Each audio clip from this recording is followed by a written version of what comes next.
Assalamualaikum warahmatullahi wabarakatuh. Waalaikumsalam. Ya, gimana nih kabar dari kalian berdua hari ini? Alhamdulillah baik. Kesibukannya apa aja nih kemarin-kemarin? Kemarin banyak acara. Iya, banyak banget ya. Banyak acara. Tidur jam berapa? Sudah ya? Pagi. Subuh. Semangat lah ya. Nah, hari ini today kita mau bahas apa? Waktu itu tuh ada yang bilang katanya requestnya tuh gini cina, Kak, boleh nggak sih ngebahas tentang pendidikan seumur hidup? Soalnya itu tugas aku katanya. Oh, tugas. Iya katanya. Yaudah. Karena tugas, ayo kita bahas. Ayo kita bahas. Daripada lama-lama, terus kita buang-buang waktu, yang bener aja. Rugi dong. Nah, di awal ini kita kan bakal bahas pendidikan seumur hidup. Siapa nih yang bakal ngejelasin pengertian pendidikan seumur hidup? Pipa. Nah, Udah, sama kerja.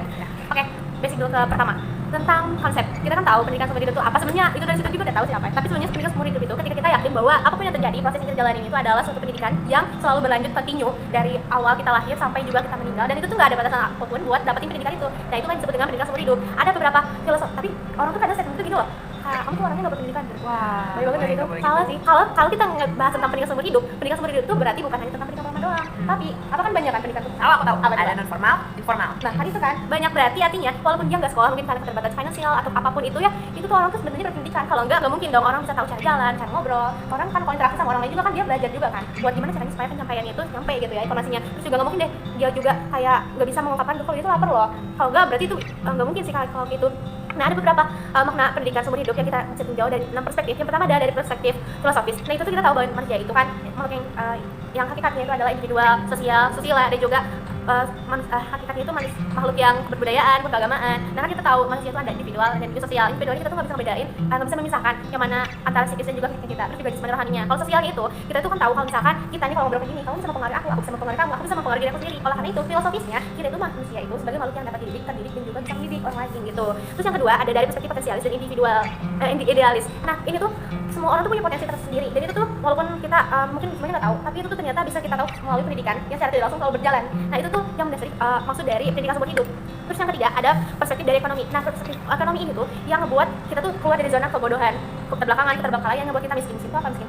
Misalnya miskin dari pengetahuannya ataupun ekonominya kayak finansialnya. Dan ini tuh ya pendidikan itu yang ngebuat kita itu lebih produktif dan juga mau untuk mengembangkan dan juga menjaga apa yang kita punya. Contohnya kayak kita mendidik anak-anak kita supaya mendapatkan kehidupan yang lebih baik. Terus ada perspektif dari sosiologis. Nah, ini tuh kita kan tahu kalau di Indonesia itu banyak sekali pendidikan yang belum rata nih, banyak anak-anak yang nggak sekolah, mungkin karena finansialnya atau mungkin karena orang tuanya itu tidak memberi tentang urgensi pendidikan itu, karena itu penting banget kan ya buat kehidupan anaknya itu kan. Nah, dari situ kita tahu dari sebelumnya bahwa pendidikan itu bukan hanya tentang sekolah kampus, sekolah di SMP, SMA kayak gitu, bukan hanya tentang akademiknya aja, bukan tentang hanya apa pembelajaran yang ada di sekolah, tapi juga di luar itu sampai ke hal-hal yang kayak gini tuh doang tuh sebenarnya ada pendidikan. Nah, itulah kenapa maksud dari pendidikan seumur hidup di perspektif sosiologis. Terus yang kelima ada dari perspektif teknologi. Kita kan hidup di era antara globalisasi dan juga update informasi kan. Banyak sekali pengetahuan dan juga teknologi itu bersatu berkembang pesat. Akhirnya berpengaruh pada pendidikan. Nah, pendidikan inilah yang bisa berimpact pada pendidikan seumur hidup. Oleh karena itu, buat teknologi ini sendiri gimana sih caranya supaya dia tuh yang ngebuat audiensi sendiri. Kenapa sih pendidikan seumur hidup tuh penting banget gitu. Terus yang keenam ada dari perspektif pedagogik. Dari perspektif ini tuh dari perkembangan pesat dari pengetahuan dan teknologi itu tuh yang ngebuat munculin yang namanya hambatan dan juga peluang-peluang. Nah, di pedagogik ini tuh lah membahas gimana sih upayanya supaya pendidikan ini tuh bisa memanfaatkan peluang yang ada. Nah, 6 perspektif itu tuh sejalan dengan yang dikatakan oleh para ahli, termasuk dari Buddha Harto. Nah, intinya pendidikan itu adalah hidup dan hidup itu ada pendidikan. Contohnya hal kecil aja tuh nggak sih yang pernah kita nonton itu yang ditunjukin sama Pak Faisal. Ingat. Nah, itu tuh contoh yang kayak gitu tuh bahkan yang tentang kerumah tanggaan itu pun adalah pendidikan. Contohnya gini aja nih, kalau misalkan kita mau nyuci piring habis makan, kita kan sering nanti bagian nakos ya gitu kan. Nah, aku juga ngerasain. Nah, itu tuh kayak dinanti suatu saat aku tuh butuh piring itu, misalkan aku cuma piringnya sendiri. Sementara waktu itu tuh aku lagi ada di blank juga tugas, tapi aku lapar karena nggak fokus, otomatis waktu aku akan tersingkat karena harus dipiring dulu. Nah, dari situ pembelajarannya adalah hal kecil itu pun adalah suatu pendidikan gitu. Itu dari aku dari konsep. Oke, jadi pendidikan seumur hidup itu dari hal-hal kecil aja, komunikasi gini doang juga udah masuk pendidikan seumur hidup gitu ya. Tapi kalian penasaran nggak sih pendidikan seumur hidup ini tuh awalnya tuh dari mana? Itu sepenting apa sih buat hidup kita? Bisa dijawab sama siapa? Nah, dan dari aku sendiri, aku bakal ngejelasin dasar pendidikan seumur hidup. Nah, di sini tuh ada dua dasar. Yang pertama itu ada dasar teoritis, yang kedua itu ada dasar yuridis. Nah, pilih nih, mau dasar teoritis tentang agama atau dasar yuridis tentang pasal-pasal kayak pelajaran PKN deh kurang lebih. Ini teoritis dulu ya. Oke, dulu. Dari teoritis dari agama dulu ya. Dari dasar teoritis itu sebenarnya pendidikan seumur hidup tuh udah ada dari zaman dahulu. Nah, sebelum PPB juga tahun 70-an itu pendidikan seumur hidup tuh udah ada dari zaman Nabi Muhammad SAW. Ya. Nah, di situ tuh ada hadis dari Abu Hurairah yang bersabda, "Utlubul ilma minal mahdi ilal lahdi," yang artinya tuntutlah ilmu oleh kalian mulai dari buayan hingga liang lahat. Nah, itu tuh dari 14 abad yang lalu, yang berarti 6 Masehi. Lalu hadis itu tuh dikemukakan kembali oleh pencetus-pencetus selanjutnya. Yang pertama itu ada yang namanya Johann Amos Comenius di tahun 1592 sampai 1671 Masehi. Menurut Comenius, pendidikan itu persiapan yang lebih berguna untuk akhir nanti. Jadi kayak kita tuh harus mempersiapkan diri, entah itu ilmu atau itu pendidikan untuk kita di akhir nanti. Nah, yang selanjutnya, pencetus selanjutnya itu ada di John Dewey. John Dewey itu di 70 tahun yang lalu, tahun 50-an lah kurang lebih. Nah, itu tuh dia bilang kalau misalnya pendidikan itu adalah kegiatan anak itu sendiri. Jadi pendidikan itu tuh nggak hanya ilmu yang kita dapat, kayak nggak cuma dari pelajaran, tapi dari kegiatan juga itu termasuk pendidikan kayak gitu. Lalu di tahun 70-an itu PBB mencetuskan pendidikan melalui Edgar Faure sebagai ketua komunitas internasional tentang perkembangan pendidikan yang berjudul Learning to be the World of Education Today and Tomorrow yang diterbitkan oleh UNESCO pada tahun 1972. Nah, gimana nih dari dasar teoritis agama banget kan? Iya, ada sampai hadis-hadisnya juga. Iya, Ya, betul. Nah, sekarang aku bakal ngejelasin di dasar yuridis. Di dasar yuridis itu pendidikan adalah tanggung jawab bersama antara keluarga, masyarakat, dan pemerintah.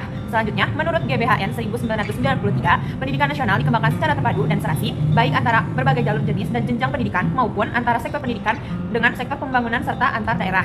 Nah, di dasar yuridis juga ada jenis pendidikan, ada 6. Yang pertama itu umum, yang kedua itu kejuruan, akademik profesi, yang keempat itu vokasi, yang kelima ada keagamaan, dan yang keenam itu ada khusus.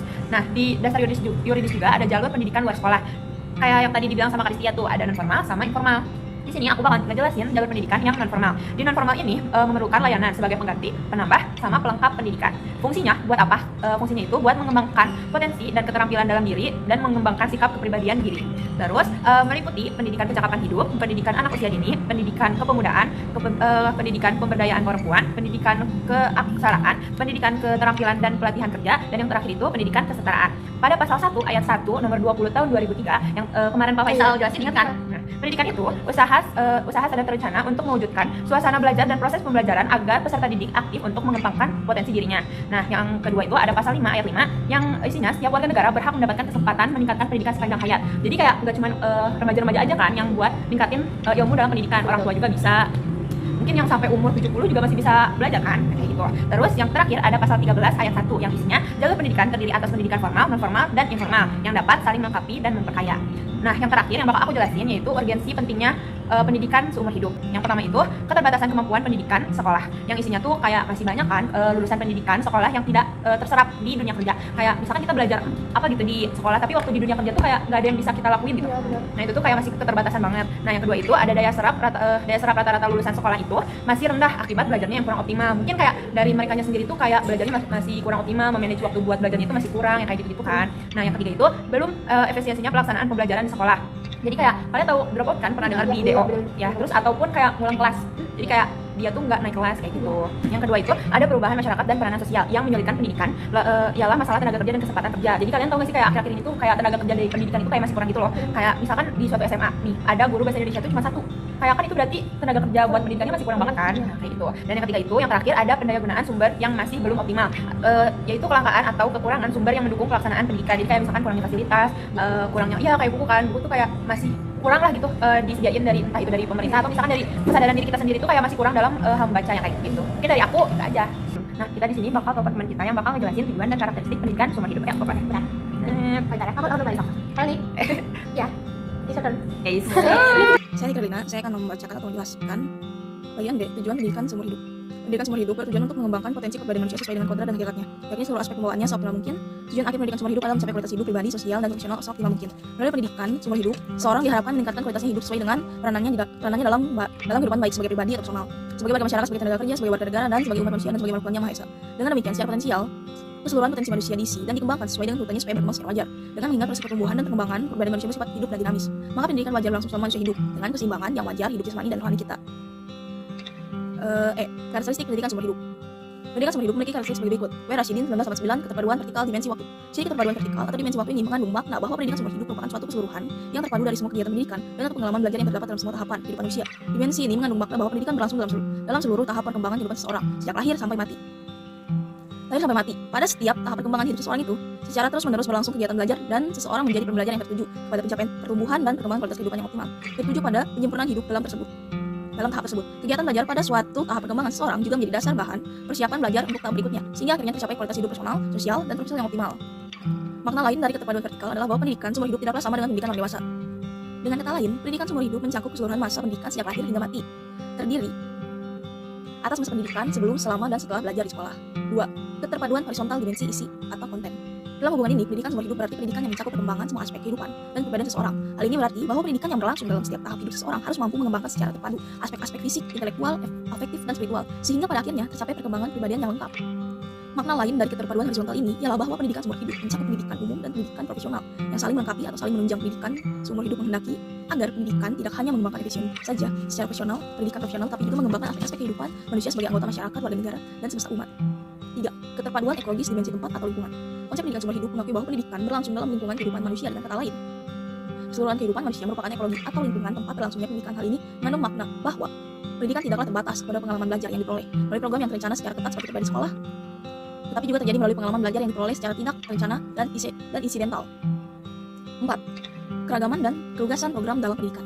Konsep pendidikan seumur hidup menghendaki keragaman dan kelugasan dalam program dan kegiatan pendidikan. Pendidikan tidak bersifat satu jalur pengalaman belajar monolitik, tapi berbagai pengalaman belajarnya diselaraskan kepada kesempatan dan minat seseorang. Program dan kegiatan pendidikan hendaknya disesuaikan kepada kebutuhan dan kondisi seseorang yang berbeda-beda. Pendidikan seumur hidup menghendaki agar dalam pelaksanaannya dipergunakan cara-cara belajar baru melengkapi cara-cara belajar lama.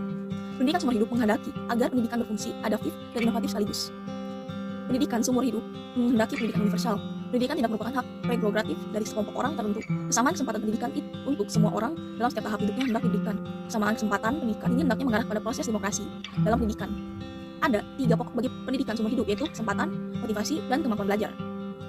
Menurut Umar T. Harja, ciri-ciri pendidikan seumur hidup yakni memisahkan tembok pemisah antara pendidikan sekolah dengan lingkungan nyata luar sekolah. 2. Pendidikan seumur hidup menempatkan belajar bagian integral dari proses hidup. 3. Pendidikan seumur hidup lebih mengutamakan pembekalan hidup dan metode daripada isi pendidikan. 4. Pendidikan seumur hidup menempatkan peserta didik sebagai individu yang menjadi pelaku utama di dalam proses pendidikan, yang menyuruh pada pendidikan diri sendiri atau memiliki kepribadian aktif, kreatif, tekun, bebas, dan bertanggung jawab, tabah dan tahan banting, serta sejalan dengan penciptaan masyarakat gemar membaca.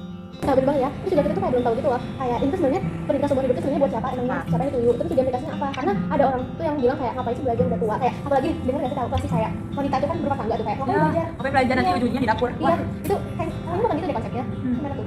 Jadi Ini siapa? ada. Ini ada jawaban. Oke. Kalau buat pendidikan seumur hidup ini sendiri itu sebenarnya peran sasarannya itu kita sendiri itu sebagai manusia. Mau tadi tua, mau tadi ibu rumah tangga ya. Kan pendidikan pendidikan seumur hidup itu seperti yang gue dijelasin sama kamu juga. Kalau itu tuh termasuk kegiatan sehari-hari kita yang kita sehari-hari lakuin gitu. Jadi kalau untuk sasarannya dari buku itu ada terbagi dua, yaitu ada untuk orang dewasa dan untuk anak dan remaja. Kalau untuk orang dewasa itu lebih ke bagaimana sih pengetahuan pendidikan itu bisa buat mereka tuh lebih profesional gitu dalam pekerjaannya. Kalau buat anak-anak sama remaja sendiri itu pendidikan seumur hidup ini tuh diharapkan bisa menjadi bekal mereka buat menuju kedewasaan, menyiapkan kedewasaan yang akan mereka lalui. Untuk implikasinya, pendidikan seumur hidup ini tuh implikasi pada pendidikan itu ada 2 juga. Yang pertama itu pada program-program pendidikan yang dimaksud itu sebagai pelengkap buat pendidikan formal gitu di lingkungan. Misalnya kalau buat orang dewasa tuh ada pendidikan vokasi sama profesional buat membantu pekerjaan mereka biar lebih profesional seperti yang udah dijelasin tadi kan. Terus ada juga bacaan dan pendidikan membaca dan menulis fungsional. Itu buat nambahin, kan kita sekarang era teknologi yang kayak membaca tuh udah kayak males gitu kan.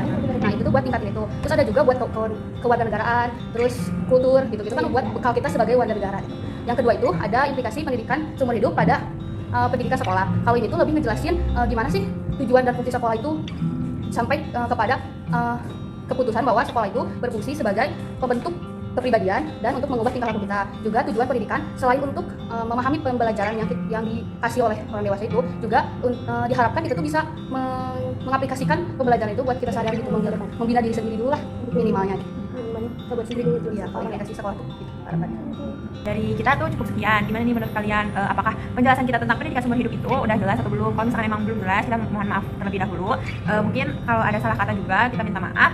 Jangan lupa like, Komen, subscribe. Kalau misalnya ada request lagi materi apa, komen. Mungkin sebelum kita tutup videonya ada perkataan dari Kestia. Jadi kesimpulannya adalah kalau kata Bang Mojanto, pendidikan itu adalah hidup dan hidup adalah pendidikan. Oke, dadah. Terima kasih. Warahmatullahi wabarakatuh.